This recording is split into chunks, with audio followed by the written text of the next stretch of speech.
ನರೇಂದ್ರ ಮೋದಿ ಮೂರನೇ ಬಾರಿ 8ನೇ ತಾರೀಕು ಪ್ರಮಾಣ ವಚನ ಸ್ವೀಕರಿಸುತ್ತಾರೆ ಅನ್ನೋ ಸಾಧ್ಯತೆಗಳಿತ್ತು. ಆದರೆ ಈಗ ಅದರಲ್ಲಿ ಒಂದಿಷ್ಟು ಬದಲಾವಣೆಗಳಾಗಿದೆ.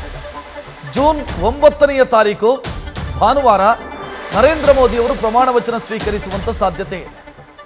ಜೂನ್ 8ರ ಬದಲಾಗಿ ಜೂನ್ 9ಕ್ಕೆ ಪ್ರಮಾಣ ವಚನ ಸ್ವೀಕರಿಸುವುದಕ್ಕೆ ಸಿದ್ಧತೆಗಳಾಗ್ತಿದೆ ಎನ್ನುವಂತ ಮಾಹಿತಿ. ಶನಿವಾರದ ಬದಲು ಭಾನುವಾರಕ್ಕೆ ಅದನ್ನು ಪೋಸ್ಟ್ಪೋನ್ ಮಾಡಲಾಗ್ತಿದೆ ಅನ್ನೋ ಡೀಟೇಲ್ ಈಗ ಲಭ್ಯ ಆಗ್ತಾ ಇರೋದು. ಶನಿವಾರ ಅವರು ಪ್ರಮಾಣ ವಚನ ಸ್ವೀಕರಿಸುವಂತ ಸಾಧ್ಯತೆ ಇತ್ತು, ಆದರೆ ಭಾನುವಾರಕ್ಕೆ ಅದು ಪೋಸ್ಟ್ಪೋನ್ ಆಗಿದೆ ಅನ್ನೋ ಮಾಹಿತಿ.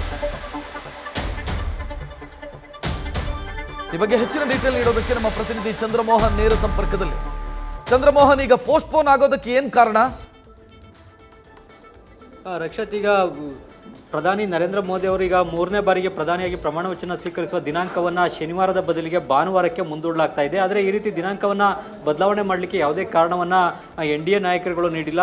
ಬಹುಶಃ ವಿಶ್ವದ ಬೇರೆ ಬೇರೆ ರಾಷ್ಟ್ರಗಳ ಗಣ್ಯರು ಬರುವಂಥದ್ದು ಮತ್ತು ಸಿದ್ಧತೆಯನ್ನು ಮಾಡಿಕೊಳ್ಳುವಂಥ ಕಾರಣಕ್ಕಾಗಿ ಇನ್ನೂ ಒಂದು ದಿನ ಹೆಚ್ಚಿನ ಕಾಲಾವಕಾಶವನ್ನು ಪಡೀಲಿಕ್ಕಾಗನೋ ಅಥವಾ ಒಂದು ಸಮಯ, ಸಂದರ್ಭ, ಗಳಿಗೆ ಇವುಗಳೆಲ್ಲವನ್ನು ಕೂಡ ನೋಡಿ ಪ್ರಮಾಣ ವಚನವನ್ನು ಸ್ವೀಕರಿಸಬೇಕು ಅನ್ನೋ ಕಾರಣಕ್ಕಾಗೋ ಈಗ ಭಾನುವಾರಕ್ಕೆ ದಿನಾಂಕವನ್ನು ಮುಂದೂಡಲಾಗ್ತಾ ಇದೆ. ಭಾನುವಾರ ಈಗ ದೆಹಲಿಯ ರಾಷ್ಟ್ರಪತಿ ಭವನದ ಅಂಗಳದಲ್ಲೇ ನರೇಂದ್ರ ಮೋದಿ ಅವರು ಮೂರನೇ ಬಾರಿಗೆ ಪ್ರಧಾನಮಂತ್ರಿಯಾಗಿ ಪ್ರಮಾಣ ವಚನವನ್ನು ಸ್ವೀಕರಿಸುವಂತಹ ಅದ್ರ ಬಗ್ಗೆ ಈಗ ಅಧಿಕೃತವಾಗಿ ಹೇಳಿಕೆಯನ್ನು ನೀಡೋದಷ್ಟೇ ಬಾಕಿ ಇದೆ. ಆದರೆ ಈಗ ಮೋದಿಯವರ ಜೊತೆಗೆ ಕೆಲವು ಸಚಿವರುಗಳು ಕೂಡ ಪ್ರಮಾಣ ವಚನವನ್ನು ಸ್ವೀಕರಿಸಬೇಕು. ಯಾರ್ಯಾರು ಪ್ರಮಾಣ ವಚನವನ್ನು ಸಚಿವರಾಗಿ ಸ್ವೀಕರಿಸಬೇಕು ಅನ್ನೋದ್ರ ಬಗ್ಗೆ BJP ಮತ್ತು NDA ನಾಯಕರುಗಳು ಈಗ ಇನ್ನೂ ಪಟ್ಟಿಯನ್ನು ಅಂತಿಮಗೊಳಿಸಬೇಕಾಗಿದೆ. ಈಗ ಪ್ರಧಾನಿ ಪ್ರಮಾಣ ವಚನ ಸ್ವೀಕಾರ ಸಮಾರಂಭವನ್ನು ಶನಿವಾರದ ಬದಲಿಗೆ ಭಾನುವಾರಕ್ಕೆ ಮುಂದೂಡಲಾಗ್ತಾ ಇದೆ ಅನ್ನೋ ಒಂದು ಮಾಹಿತಿ ಅಷ್ಟೇ ಲಭ್ಯವಾಗ್ತಾ ಇದೆ.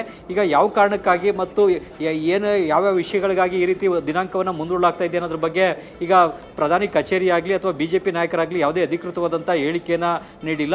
ಇನ್ನು ವಿಶ್ವದ ಬೇರೆ ಬೇರೆ ರಾಷ್ಟ್ರಗಳ ಗಣ್ಯರಿಗೂ ಕೂಡ ಈ ಪ್ರಮಾಣ ವಚನ ಸ್ವೀಕಾರ ಸಮಾರಂಭದಲ್ಲಿ ಅತಿಥಿಯಾಗಿ ಪಾಲ್ಗೊಳ್ಳಲಿಕ್ಕೆ ಆಹ್ವಾನವನ್ನು ನೀಡಲಾಗ್ತಾ ಇದೆ. ಮುಖ್ಯವಾಗಿ ಭಾರತದ ನೆರೆಹೊರೆಯ ರಾಷ್ಟ್ರಗಳ ಗಣ್ಯರಿಗೆ ಅತಿಥಿಯಾಗಿ ಪಾಲ್ಗೊಳ್ಳಲಿಕ್ಕೆ ಆಹ್ವಾನವನ್ನು ನೀಡಲಾಗ್ತಾ ಇದೆ.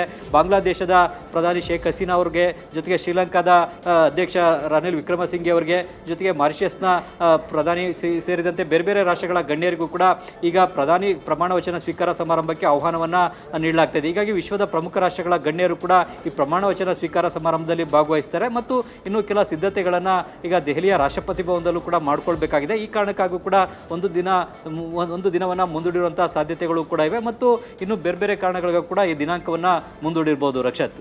ಎಸ್ ಚಂದ್ರಮೋಹನ್, ಹಾಗೆ ಸಂಪರ್ಕದಲ್ಲಿರಿ. ನ್ಯೂಸ್ ಫಸ್ಟ್, ನಿರ್ಭೀತಿಯಿಂದ ನಿಮ್ಮ ಪರವಾಗಿ.